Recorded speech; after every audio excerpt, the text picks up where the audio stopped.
Kira-kira untuk emiten emas ini ada potensi menguat nggak ini Mas? Ada potensi menguat kembali nggak nih Mas? Adanya penundaan ini, nah itu sebenarnya juga jadi acuan ya, atau ada potensi harga-harga komoditas itu mengalami kenaikan. Kira-kira kesempatan beli emas atau saham emas gitu Mas Rian? Oke, menarik ya.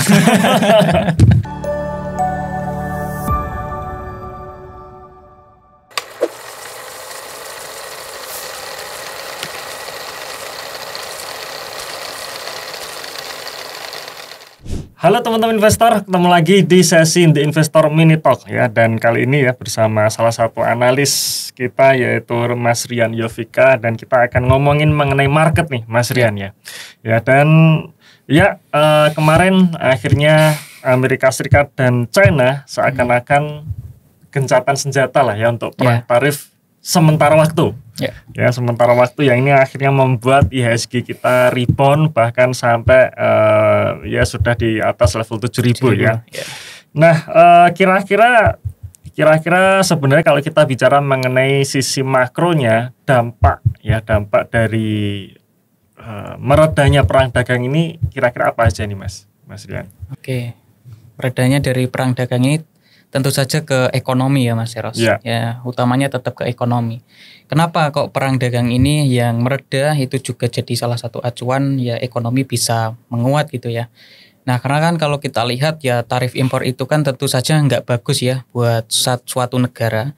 Ya jadi misalkan buat katakanlah ya Cina ke Amerika Serikat gitu ya. Kalau misalkan tarif impornya dari Amerika Serikat untuk produk-produknya Cina itu sampai 145%, nah otomatis kan perusahaan-perusahaan di Amerika Serikat nggak mau impor dari produk-produknya Cina.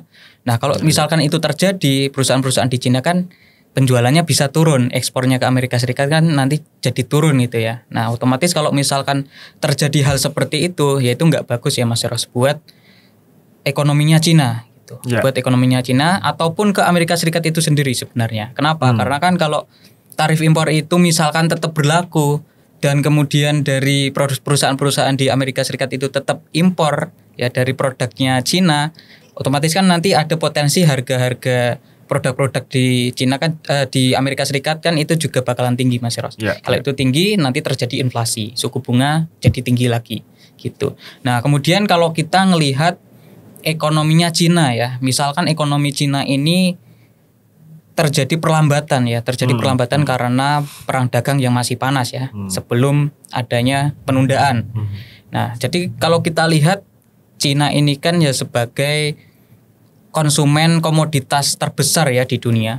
Nah, jadi kalau misalkan tarifnya itu masih tinggi ya Mas Eros. Ya misalkan dari sisi manufakturnya Cina itu terjadi permasalahan, otomatis kan permintaan batu bara termal secara global bisa turun gitu ya. Kenapa? Ya karena permintaan untuk listriknya, untuk manufakturnya itu terjadi penurunan gitu. Nah, jadi kalau terjadi seperti itu ya harga-harga komoditas juga bisa mengalami penurunan gitu. Nah, terus dengan kita melihat adanya penundaan ini, nah itu sebenarnya juga jadi acuan ya, atau ada potensi harga-harga komoditas itu mengalami kenaikan gitu. Nah kenapa ya, karena ekonominya itu masih jalan gitu ya. Selama 90 hari ke depan itu tarifnya kan kecil ya Mas Erwas, tarifnya kecil gitu, jadi masih aman ya. Sebelum nantinya kalau misalkan diketok jadi 145% beneran, nah itu nanti ya kita tunggu aja apakah beneran terjadi. Ya gitu. Ini ibaratnya memang ya kebijakan Amerika ini ya volatile banget ya ini ya. Benar Mas Eras. Kayak marketnya sendiri ya. Ya Yang tahu-tahu naikin tarif ya, naik tiba-tiba diturunin, tiba-tiba ditunda gitu. Dan ngomong penundaan ini ya 90 hari ke depan ya. 90 hari ke depan, dan kita juga nggak tahu nih kira-kira 90 hari ke depan akan seperti apa ya. Karena sebenarnya kan 90 hari ke depan itu bukan hanya tarif antara Amerika dan China saja kan ya, tapi ya ibaratnya kemarin ya dari berapa negara kemarin? 20-an negara ya kemarin lebih ya yang istilahnya kena tarif resiprokal dari Amerika, dan itu ditunda juga 90 hari. Jadi sebenarnya ya kalau dikatakan sudah stabil ya belum juga sebenarnya ya. Hanya ditunda saja nih ya. Ditunda. Ya sehingga ya tetap nanti akan kita lihat ke depan kira-kira apakah nanti akan ada lanjutan dari kebijakannya Amerika atau tidak itu ya.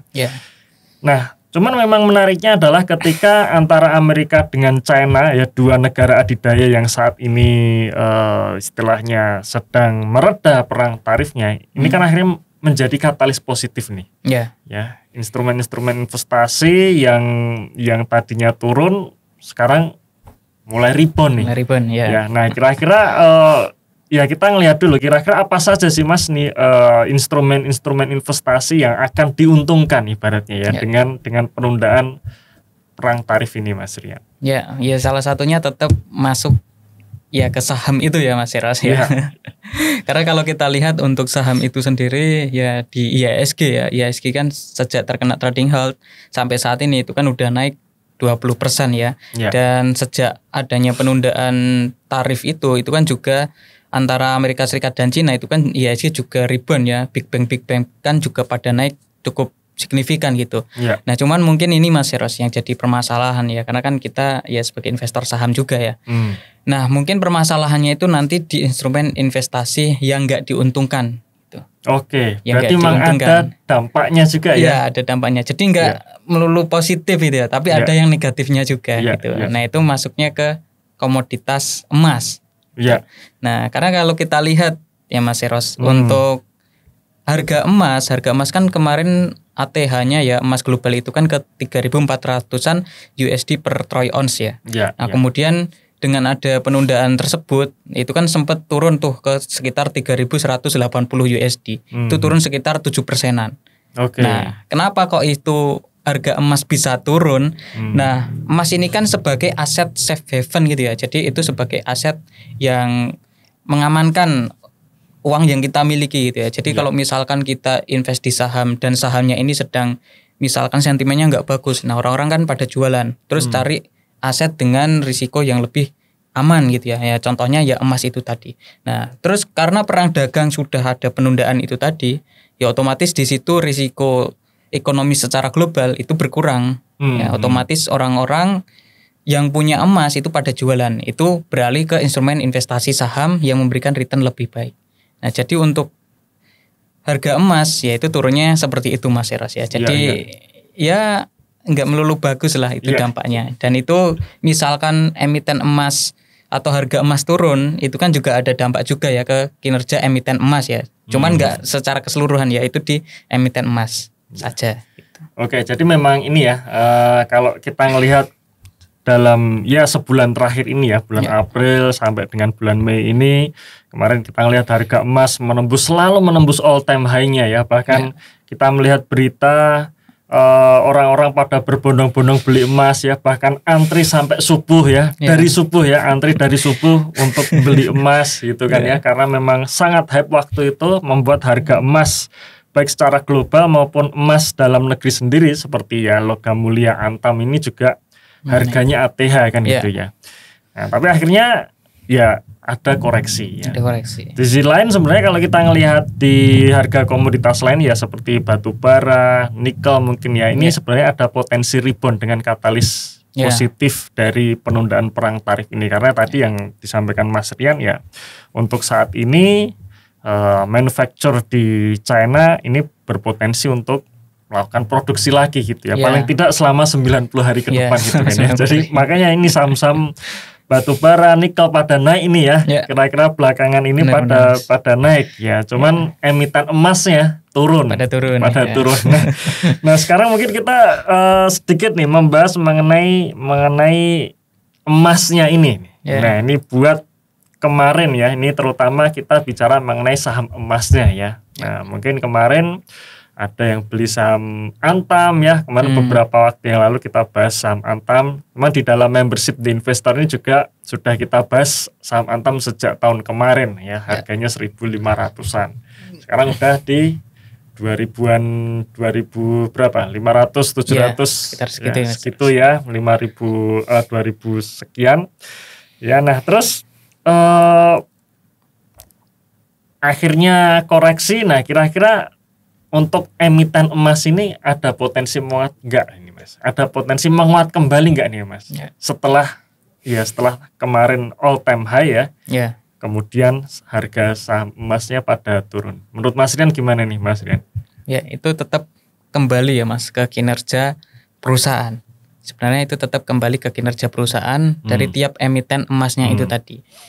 Nah cuman kita juga perlu melihat harga emasnya. Harga emasnya apakah tahun ini masih bertahan di 3.000 atau mungkin turun ke 2.500 atau mungkin ke 3.800 atau 4.000 karena kan banyak ya yang memproyeksi harga emas di tahun ini bisa naik ke sampai 3.700 ya sekitar 3.600 bahkan bisa ke 4.000-an itu juga ada Mas Eros. Dan itu yang memproyeksi bukan investor ecek-ecek ya, tapi lembaga-lembaga besar ya seperti JP Morgan, Bloomberg dan sebagainya gitu benar, ya. Nah, terus gimana nih dengan ya investornya ya, investor emiten emas gitu ya. Mungkin kemarin beli agak dipucuk gitu ya. Kemudian turun itu kan minus ya. Nah, jadi tetap acuannya ke kinerja ya, ke kinerja. Karena kalau kita lihat kinerja Q1 masih bagus ya. Kuartal pertama kan emiten emas naiknya signifikan ya sampai ada yang 300, 700 ya puluhan persen juga 700% ya laba bersihnya naik sampai sebesar itu gitu. Nah cuman kita juga perlu melihat karena kan kinerja Q1 kan sudah berlalu ya maksudnya itu kan Januari sampai Maret. Betul. Nah gimana dengan kedepannya? Nah kita kembali lagi tadi apakah harga emas bisa bertahan di level 3.000 tahun ini? Kenapa kok harus bertahan di level 3.000 karena harga emas di tahun 2024 itu berkisar di 2.500 Mas Ros, 2.500 2.600. Nah, jadi kalau misalkan sampai akhir tahun 2025 ini harga emas masih bertahan di atas 3.000 atau mungkin 3.200, berarti kinerja emiten emas itu masih akan bagus sampai akhir tahun. Gitu. Dan penurunan kemarin ya karena ada sentimen itu tadi terkait dengan tarif impor antara Amerika Serikat dan Cina yang ditunda. Nah, nanti kalau misalkan setelah 90 hari itu kembali berlaku sampai mungkin nggak sampai 100% ya, sampai 145 atau 125 kan itu tarifnya masing-masing. Nah, itu kalau misalkan bertahannya di atas 50% itu ya. Nah, itu kan nanti juga ada potensi ekonomi mungkin ada ketidakpastian gitu di tahun 2025 ini. Dan nanti juga akan bisa mendorong harga emas. Tahun 2025 ini masih tetap kuat di level atau di atas 3.000. Nah, cuman kan mungkin pertanyaannya saat ini kan harga emas masih ya di 3.200 ya Mas Ros, sempat turun ke 3.180. Nah, cuman kalau kita ngelihat dari beberapa data ekonominya Amerika Serikat, itu kan ada sedikit perlambatan ya terkait dengan data yang terbaru ya, misalkan inflasinya kan jadi 2,3%.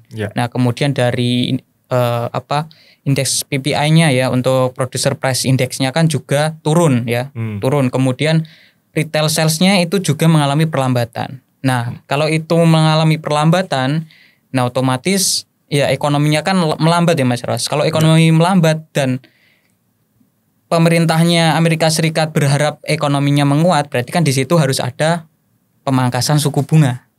Nah, pemangkasan suku bunga itu kan nanti juga bisa membuat harga emas kembali naik. Nah, kenapa? Ya karena ada peralihan dari investor yang mungkin sebelumnya pada invest di obligasi di Amerika Serikat ataupun mungkin beli dolar, nah itu dialihkan ke emas. Gitu. Nah, kenapa kok dialihkan? Ya imbal hasil obligasinya itu kan jadi rendah ya, karena suku bunga turun kan otomatis imbal hasilnya juga mengalami penurunan. Nah, jadi sebenarnya untuk posisi saat ini emas masih ditahan itu Mas Eros, masih di 3.200. Nah, kemudian kita juga ngelihat yang lainnya misalkan secara makronya ya yang di luar Amerika Serikat. Itu kan juga masih ada perang ya antara India Pakistan. Ya meskipun saat ini masih gencatan senjata, tapi kan kita nggak tahu kedepannya seperti apa.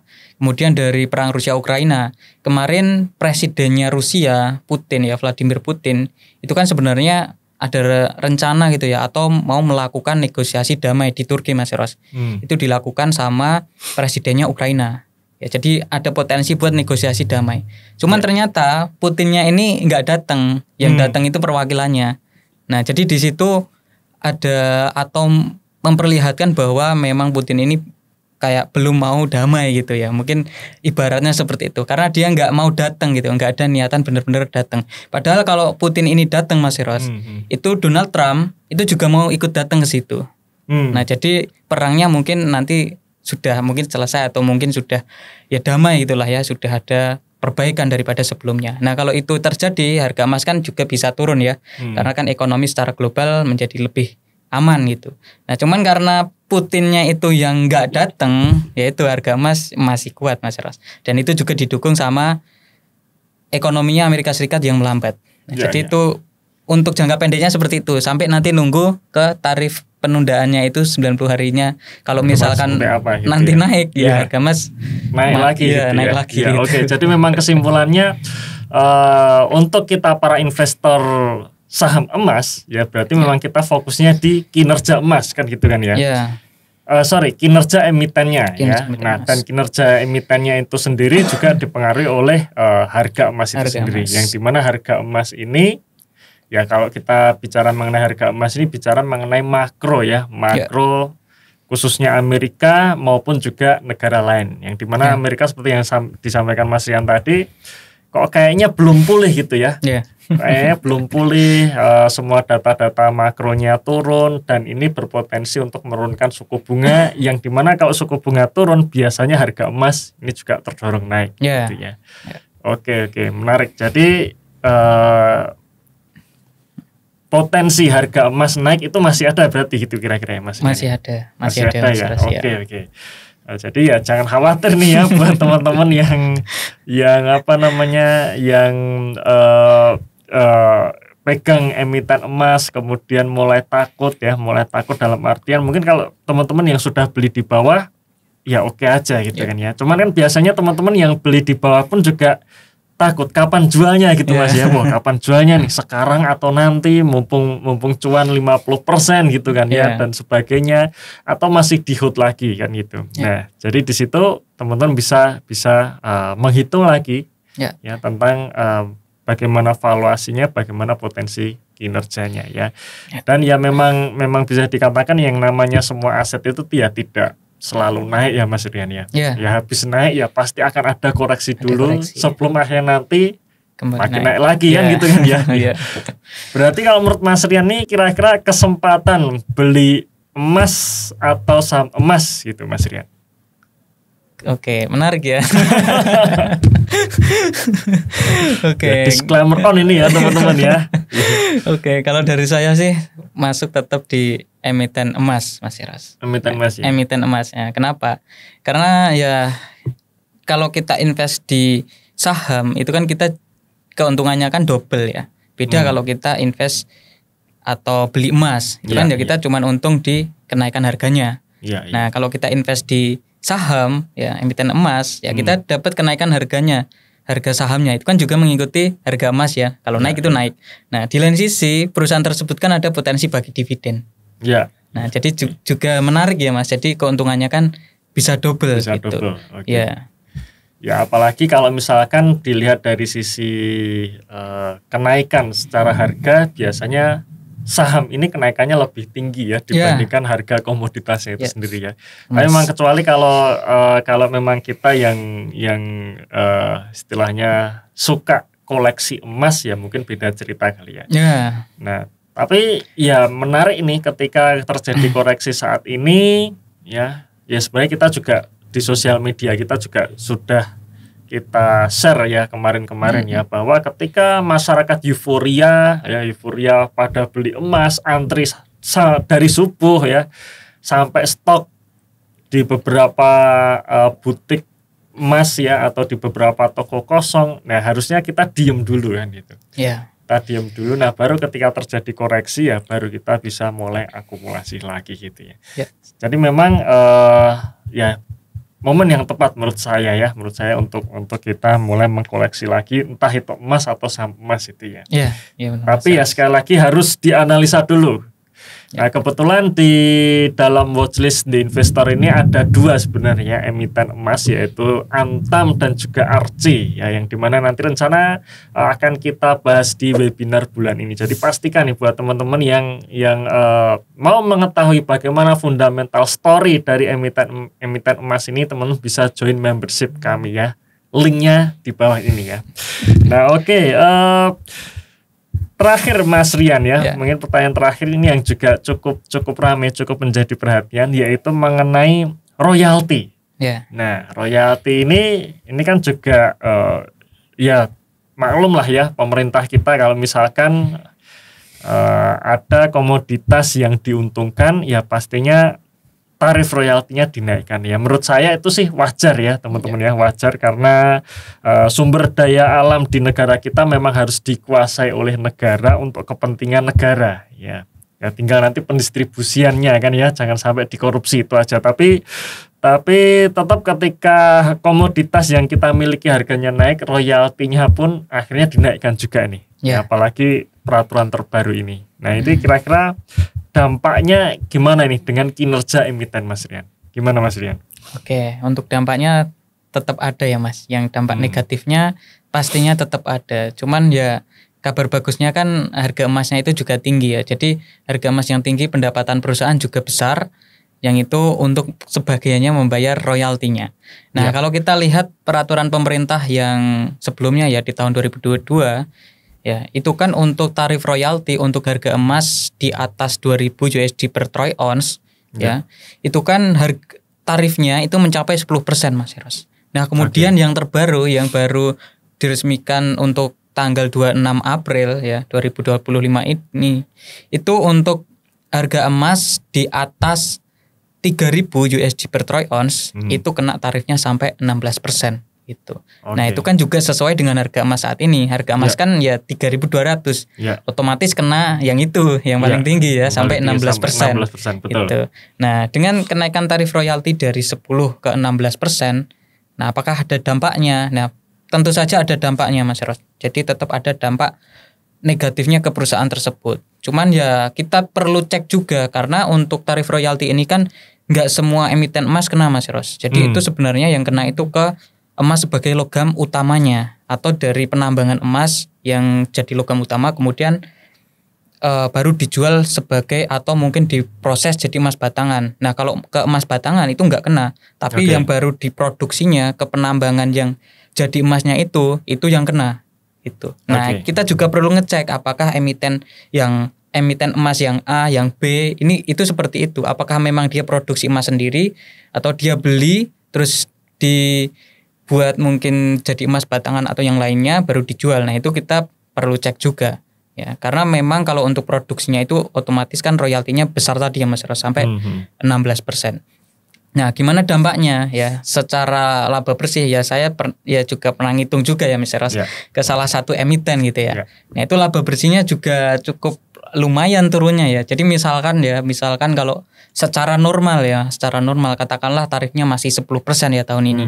Itu laba bersihnya bisa tuh katakanlah ya, contoh aja ya, ini misalnya laba bersihnya sampai 80 juta USD itu bisa. Nah, cuman dengan adanya tarif royalti itu bisa turun sampai ke 60 juta USD Mas Ros. Jadi ada penurunan yang cukup lumayan dari laba bersihnya hanya untuk membayar royalti. Gitu. Jadi ya itu ada dampaknya. Tapi kalau misalkan pendapatannya masih bagus dan masih besar, ya apakah ada potensi laba bersih turun? Itu sebelumnya atau sebenarnya nggak ada kalau dibandingkan tahun 2024 gitu. Tapi kalau perbandingan sebelum kenaikan royalti sama enggak, ya pasti ada penurunan gitu. Pasti ada penurunan. Karena ibaratnya kan kalau kita melihat yang tadinya kena tarif royalti 10% ke 16%, ini kan secara angka sebenarnya cuma naik 6% ya. Tapi secara hitungan ini kan sebenarnya naik 60% kan ya. Karena tadinya 10 ya 10 menjadi 16 ya, 10 ke 16 itu naiknya sekitar 60%. Ya, yang artinya membuat emiten-emiten khususnya penambang emas ini dia harus membayar lebih. Tapi memang sekali lagi teman-teman ya, ini tarif royalti ini tidak semua emiten emas kena ya. Jadi harus dilihat dulu bisnis prosesnya seperti apa, apakah memang di dalam bisnis proses tersebut dia kena royalti ya. Dan juga memang harus akhirnya dihitung juga ya. Dari kenaikan royalti tersebut bisa menggerus laba sampai berapa persen. Ya, dan dari situ apakah masih terjadi ibaratnya kenaikan pertumbuhan laba bersih atau tidak gitu kan ya. Jadi kan memang tidak hanya di awang-awang ya, harus dibaca ya, harus dilihat bisnisnya seperti apa dan harus dihitung potensi ke depan seperti apa ya. Nah, ini terutama buat para holder emiten emas nih, kira-kira sudah menghitung belum nih ya? Jangan-jangan asal beli aja nih ya, asal harga emas naik beli emiten emas, pokoknya cuan kan gitu kan ya. Nah, jangan-jangan belum dihitung nih. Nah, makanya ya ikut membership kita ya, membership The Investor ini, karena di webinar bulan ini kita akan menghitung itu ya, bagaimana potensi emiten emas untuk tahun 2025 ini ya, mumpung harga emiten emasnya ini koreksi gitu kan ya. Ya, nah, oke Mas Rian, namanya sudah cukup panjang podcast kita kali ini ya. Hari ini kita ngomong emas dulu, walaupun sebenarnya kalau kita lihat komoditas lain sebenarnya juga menarik juga ya. Ya, cuman next lah ya, kapan-kapan ya kita lanjutkan lagi obrolan kita. Oke, terima kasih teman-teman sekalian sudah menonton podcast kami sampai selesai. Kita ketemu di Mini Talk selanjutnya. See ya.